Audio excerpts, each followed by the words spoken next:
अगर तुम 2-3 सालों से एनिमे देख रहे हो और फिर भी तुम्हें पता नहीं है कि ये बंदा कौन है तो क्या फ़ायदा भाई, तुम बहुत कुछ मिस कर रहे हो।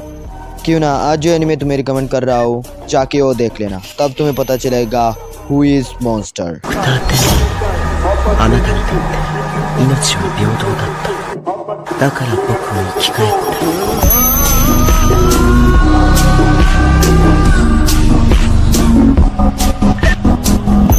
अगर तुम्हें माकीमा, लाइट यागमी या फिर आयानोकोजी बेस्ट मैनिपुलेटर लगता है तो तुमने अभी तक बेस्ट मैनिपुलेटर को देखा ही नहीं है। बस जाके इसे देख लेना, तब तुम्हें पता चलेगा ये क्या है और इस कैरेक्टर का लेवल कहाँ पर है। The greatest manipulator in the entire anime story without having any super power. नहीं देखा, बिलीव नहीं हो रहा है ना, बट जिन्होंने देखा है उन्हें पता है व्हाट आई एम सेइंग।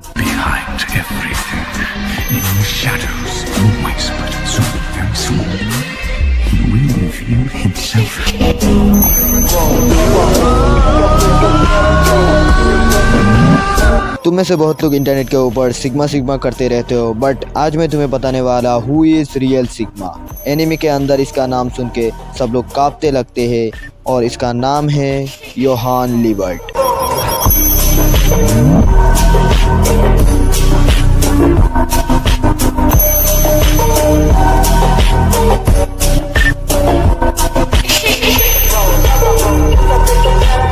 तो पहले इस एनिमे का ओवरव्यू देखते हैं, उसके बाद इसके स्टोरी के बारे में बात करेंगे और फिर A to Z सब कुछ के बारे में बात करेंगे। First of all let me tell you a thing.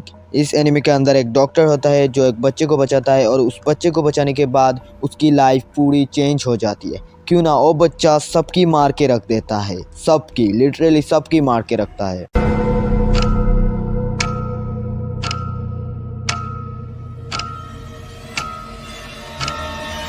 तो ये जो एनिमे है मॉन्स्टर, इसका स्टोरी बहुत ही अच्छे से शुरू होता है। फर्स्ट एपिसोड हमें सेटअप समझा देता है इस एनिमे का। जैसा मैंने पहले बोला था कि इस एनिमे के अंदर एक डॉक्टर है जो बहुत ही ज़्यादा इंपॉर्टेंट कैरेक्टर है, और ये जो डॉक्टर है इसका नाम है डॉक्टर तेनमा, और ये एक एलीट न्यूरो सर्जन है। और डॉक्टर तेनमा रिसेंटली एंगेज हुआ है उसकी हॉस्पिटल की डायरेक्टर की बेटी के साथ। ये वो डायरेक्टर और ये इसकी बेटी, सब कुछ स्मूथ चल रहा था। और ये जो डॉक्टर तेनमा है ना भाई, he is top tier neuro surgeon. But एक दिन एक ऐसा हादसा होता है जिससे हमारी डॉक्टर तेनमा की लाइफ पूरी चेंज हो जाती है। तो एक दिन हमारा जो डॉक्टर तेनमा है वो एक क्रिटिकल पेशेंट के ऊपर सर्जरी करने के लिए रेडी हो रहा था, और तभी हमारा डायरेक्टर का फ़ोन आता है और वो उसको जगह बदलने के लिए बोलता है। मतलब जो हमारा डॉक्टर तेनमा है जिस पेशेंट के ऊपर सर्जरी करने के लिए रेडी हो रहा था, उस पेशेंट के ऊपर सर्जरी ना करके किसी और एक पेशेंट के ऊपर सर्जरी करने के लिए बोल रहा था हमारा हॉस्पिटल का डायरेक्टर। हॉस्पिटल का डायरेक्टर है तो बात तो माननी पड़ेगी। तो हमारा डॉक्टर तेनमा जगह स्विच करता है और सर्जरी करता है, और सर्जरी सक्सेसफुल होता है। बट अनफॉर्चुनेटली जिसके ऊपर हमारा डॉक्टर तेनमा सर्जरी करने वाला था वो मर जाता है, और ये चीज़ डॉक्टर तेनमा को अंदर से खाली करके रख देता। क्यों ना डॉक्टर तेनमा चाहते तो उसे बचा सकते थे। बट इन सब के बाद और एक सिमिलर इंसिडेंट होता है जहाँ पे एक पेशेंट आता है जो एक बच्चा था और उसके सर पे गोली लगी थी, और वो गोली अटक गई थी सर के अंदर। और जैसा मैंने पहले बोला था कि उस हॉस्पिटल के अंदर डॉक्टर तेनमा था टॉप टियर न्यूरो सर्जन, तो इसीलिए उस बच्चे की सर्जरी करने के लिए डॉक्टर तेनमा को बोला जाता है। तो डॉक्टर तेनमा रेडी होता है उस बच्चे के ऊपर सर्जरी करने के लिए, एंड सडनली अगेन डायरेक्टर का कॉल आता है और डायरेक्टर बोलता है कि उसी टाउन का मेयर भी उसके हॉस्पिटल में एडमिट है और बहुत ही ज़्यादा क्रिटिकल कंडीशन में है। तो उस मेयर के ऊपर फोकस करने के लिए बोलता है डॉक्टर तेनमा को, ना कि बच्चे के ऊपर। बट पिछली बार हम जानते हैं कि रिज़ल्ट क्या हुआ था जब डॉक्टर तेनमा ने ऐसा किया था। तो डॉक्टर तेनमा रिफ्यूज़ कर देता है और वो बच्चे के ऊपर वो सर्जरी करता है, एंड ग्लैडली वो सर्जरी सक्सेसफुल भी होता है और बच्चा बच जाता है। But on the other side वो जो टाउन का मेयर था ही पास्ड अवे, जिसकी वजह से डॉक्टर तेनमा को बहुत ज़्यादा सफ़र करना पड़ा। क्यों ना सब लोग उनकी मजाक उड़ाने लग गए थे। और वो जो डायरेक्टर था उसने प्रॉमिस किया था कि डॉक्टर तेनमा को बढ़िया पोजीशन देगा, बट उसने वो भी नहीं दिया। और डायरेक्टर की बेटी जिसके साथ डॉक्टर तेनमा की एंगेजमेंट हुआ था वो भी बदल जाती है।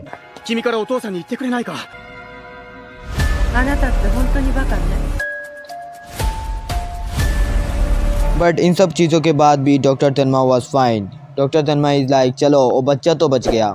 बट कुछ दिनों बाद कुछ ऐसे इंसिडेंट होते हैं जिससे हम सब का दिमाग हिल जाता है।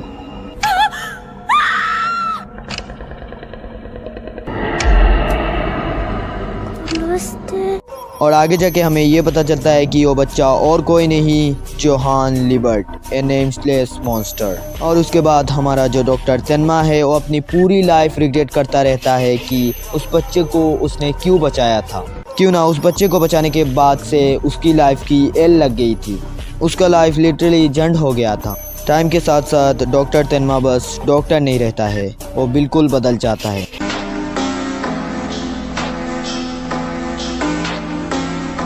और वो जो बच्चा है वो बन जाता है एक मॉन्स्टर और उसको हमारा डॉक्टर अपने हाथों से मारना चाहता है। जोहान ने लिटरली एनिमे के अंदर सबकी हिला के रखा था और जो देख रहे थे उनकी भी। あなたにとって命は平等だった。だから僕は生き返った。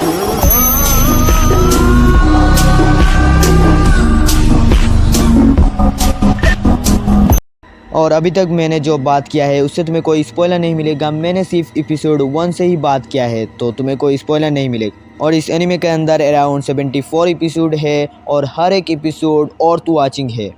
और इस एनिमे का जितना एपिसोड तुम देखोगे उतना ही तुम्हें मन करेगा जानने का कि हु इज़ जोहान लिबर्ट। तुम्हें इस एनिमे को जितना दूर देखोगे ये एनिमे उतना ही ज़्यादा डार्क होता जाएगा और इसका हर एक एपिसोड टॉप टियर है। अनफॉर्चुनेटली ये एनिमे सब लोगों के लिए नहीं है, सब लोग इस एनिमे को नहीं देख पाएंगे। अगर तुम्हें वो फ्लैशी थीम वाली 12 एपिसोड वाली एनिमे अच्छा लगता है जिसके अंदर 2 एपिसोड के अंदर प्लॉट आ जाते हैं और 10 एपिसोड के बाद ख़त्म हो जाता है, तो भाई तेरे लिए ये एनिमे नहीं है। एंड ऑल्सो ये एनिमे न्यूबीज़ के लिए भी नहीं है। अगर तुम नया नया एनिमे देखना शुरू किए तो तुम इस एनिमे को नहीं देख पाओगे क्योंकि ये एनिमे बहुत ही ज़्यादा डार्क है और ये एक साइकोलॉजिकल एनिमे है और ये एक शेनिन एनिमे है। और ये जो शेनिन एनिमे वगैरह होते हैं ना मांगास, ये बहुत ही ज़्यादा रियलिस्टिक होते हैं। तुम ही देख लो वेगाबॉन्ड, बजाक, विनलैंड सागा और ये मॉन्स्टर, ये बहुत ही ज़्यादा रियलिस्टिक होते हैं और ये सबके लिए नहीं है शेनिन मांगास। शेनिन मांगास एंड एनिमेज अलग ही लेवल पे होती है। इस एनिमे के बारे में लोग बात नहीं करते क्योंकि ये एनिमे बहुत ही ज़्यादा अंडररेटेड है। फिर भी इस एनिमे का रेटिंग बहुत ही ज़्यादा अच्छा है, ऑलमोस्ट 9 की रेटिंग है। ये एनिमे 2004 को आया था। And again, this anime is not for everyone. If you watch or read Berserk, One Piece, Bleach, Vinland Saga, तो तुम्हें ये एनिमे बढ़िया लगने वाला है, तुम्हें ये एनिमे समझ में आएगा। और अगर तुमने इनमें से कोई भी एनिमे देखा है या फिर रीड नहीं किया है फिर भी देखना चाहते हो तो जाके देख सकते हो तुम। बट तुम्हें ये एनिमे बहुत ही ज़्यादा फोकस के साथ देखना पड़ेगा क्योंकि इसका हर एक एपिसोड मैटर करता है। एंड ओनली 74 एपिसोड है, इतना भी टफ नहीं है भाई, तुम लोग इतने भी वीक नहीं हो। पहला जो 1-2 एपिसोड है उसके अंदर सेटअप है जो मैंने ऑलरेडी तुम्हें समझा दिया है और 3 नंबर एपिसोड के अंदर एक टाइम स्किप हो जाता है भाई, इतना फास्ट है ये। और 3 या फिर 4 नंबर एपिसोड के अंदर हमें फाइनली हमारा मेन कैरेक्टर का एंट्री देखता है और ये तुम्हें हिला के रख देने वाला है। उसे देखने के बाद तुम्हें समझ में आएगा कि ये जो नाम है ना जोहान लिबर्ट, ये इतना ज़्यादा ख़तरनाक क्यों है। उसके बाद 4-5 एपिसोड और उसके बाद जो 6-7 एपिसोड है ना उसके अंदर कुछ ऐसा होने वाला है जो तुम्हारा हार्ट ब्रेक कर देगा और बहुत ही ज़्यादा हार्ट ब्रेकिंग होगा। क्या है तो तुम्हें एपिसोड देखने के बाद समझ में आएगा। और ये तो कुछ भी नहीं है, ये तो बस ट्रेलर है। आगे जाके जो कुछ होने वाला है ना उसके लिए तुम रेडी नहीं हो। इसका एपिसोड जितना तुम देखोगे उतना तुम्हें ट्विस्ट देखने को मिलेगा, उतने तुम्हें सीक्रेट रिवील करते हुए देखेंगे। एंड अराउंड 30-40 एपिसोड के बाद असली खेल शुरू होता है जो देखने के बाद तुम्हें बहुत ज़्यादा मज़ा आने वाला है। शुरू में तुम्हें लगेगा कि जो मेन कैरेक्टर है उसके नाम से लोग इतना ज़्यादा डरते क्यों है। तुम बोलोगे कि जो मेन कैरेक्टर है वही विलन है, बट स्लोली बट श्योरली जितना तुम जोहान के बारे में जानोगे उतना तुम्हें मन करेगा जानने का। और उसके बाद जब तुम जोहान का बैक स्टोरी देखोगे और तुम्हें मज़ा आ जाएगा। और एक एनिमे के अंदर प्लॉट, ट्विस्ट, रिवील, यही तो सबसे इंटरेस्टिंग चीज़ें हैं ना। और इस एनिमे के अंदर तुम्हें ये सब टॉप टियर देखने को मिलेंगे। आगे जाके इस एनिमे के अंदर जितना सीक्रेट रिवील होगा ना वो देखने के बाद तुम्हें बहुत ज़्यादा मज़ा आने वाला है, तुम्हें स्वाद आ जाएगा भाई। और आगे जाके जो डार्क शेड्स होने वाला है ना वो तुम्हें बहुत ज़्यादा डराने वाला है। और जब मैं यहाँ पे डार्क यूज़ कर रहा हूँ ना तब इस डार्क वर्ड को इतना ज़्यादा लाइटली मत लेना आप, सच में डार्क है भाई। जैसा मैंने वीडियो की स्टार्टिंग में बोला था कि आयनोकोजी, लाइट यागमी या फिर माकीमा अगर तुम्हें बेस्ट मैनिपुलेटर लगता है तो तुमने बेस्ट मैनिपुलेटर को देखा ही नहीं है क्योंकि बेस्ट मैनिपुलेटर है Johan Liebert. Johan Liebert is the greatest manipulator in the entire anime story जिसके पास कोई भी सुपर पावर नहीं है। But being a normal human उसने जो किया है ना वो देखने के बाद तुम सच में जोहान लिबर्ट का फैन बन जाओगे। तुम लिख के ले लो, मॉन्स्टर एनिमे देखने के बाद जोहान लिबर्ट तुम्हारे टॉप 3 फेवरेट विलेन के अंदर आएगा। और इस एनिमे को देखने के समय अगर तुम कुछ प्रेडिक्ट करोगे तो उसका उल्टा ही होता है, अगर उसका उल्टा भी प्रेडिक्ट करोगे तो उसका भी उल्टा होता है। मतलब नेक्स्ट एपिसोड में क्या होने वाला है अगर तुम प्रेडिक्ट करोगे कर ही नहीं पाओगे तुम। एंड बिना किसी डाउट के this show has the best character development. तुम डॉक्टर तेनमा को ही उठा लो, शुरू में देखो कैसा था, उसके 2 एपिसोड के बाद वो कैसा बन जाता है और उसके 20 एपिसोड के बाद वो कैसा बनता है उसके बारे में तो बात ही मत करो। एक सिंगल इंसिडेंट ने डॉक्टर तेनमा की लाइफ पूरी चेंज कर दी थी, उसको डॉक्टर से एक अलग ही इंसान बना दिया था। That is what I call character development. और भूलो मत, मैं यहाँ पे एक कैरेक्टर के बारे में बात कर रहा हूँ। इस एनिमे के अंदर वेरियस ऑफ कैरेक्टर्स है, उनका भी कैरेक्टर डेवलपमेंट जब देखोगे तुम तब तुम्हें मज़ा आ जाएगा। और ये जो मैं जोहान लिबर्ट के बारे में इतना ज़्यादा बातें कर रहा हूँ, तुम लोग बोलोगे क्यों भाई, कौन है जोहान लिबर्ट? जब तुम इस एनिमे का लास्ट 3 एपिसोड देखोगे तब तुम्हें पता चलेगा कि मैंने इतना ज़्यादा जोहान लिबर्ट के बारे में क्यों बात किया। तब तुम्हें समझ में आएगा हु इज़ मॉन्स्टर। अब यहाँ पे जिन्होंने मॉन्स्टर एनिमे को देख के रखा है उन्हें पता है कि मैं ऐसा क्यों बोल रहा हूँ। और यहाँ पे मैं सिर्फ जोहान के बारे में बात कर रहा हूँ, उसकी एक बहन भी है जिसके बारे में मैंने कुछ भी नहीं बोला है। और तुम में से जो लोग मेरे वीडियो देखने के बाद मॉन्स्टर एनिमे को देखने जाओगे उनको मैं पहले ही बता देता हूँ कि रश मत करना, पेशेंस के साथ इस एनिमे को देखना। अराउंड 74 एपिसोड है और हर एक एपिसोड मैटर करता है भाई। तुम्हारे favourite anime One Piece, Naruto, Bleach, उनके स्टोरी में तुम लोग जैसे घुस गए थे, इस एनिमे के भी स्टोरी में तुम लोग घुस जाना। ओनली 74 एपिसोड है, इतने भी वीक नहीं हो तुम लोग इस एनिमे को 20 एपिसोड देखते उसके बाद ड्रॉप कर देते हैं यार। बट तुम लोग इस एनिमे को 74 एपिसोड तक देखना, तब तुम्हें पता चलेगा कि इस एनिमे का नाम मॉन्स्टर क्यों है। और ये मॉन्स्टर सिर्फ जोहान के अंदर नहीं है, ये मॉन्स्टर हम सब के अंदर है। जोहान ने वो मॉन्स्टर अपने मदर के अंदर देखा है, अपने बुक के अंदर देखा है और एना के अंदर भी देखा है। बट जोहान ने उस मॉन्स्टर को सिर्फ एक बंदे के अंदर नहीं देखा है और वो बंदा है डॉक्टर तेनमा। और इस एनिमे के अंदर बहुत सारे टॉप टियर डायलॉग है और इनमें से हमारा जो मेन कैरेक्टर है उसका एक डायलॉग मुझे बहुत ज़्यादा अच्छा लगता है। The only thing people are equal in is death. No matter what, इस एनिमे को अंडररेटेड नहीं रखना है। जाके तुम इस एनिमे को देखो और उसके बाद तुम मुझे कमेंट में बताना तुम्हें ये एनिमे कैसा लगा है।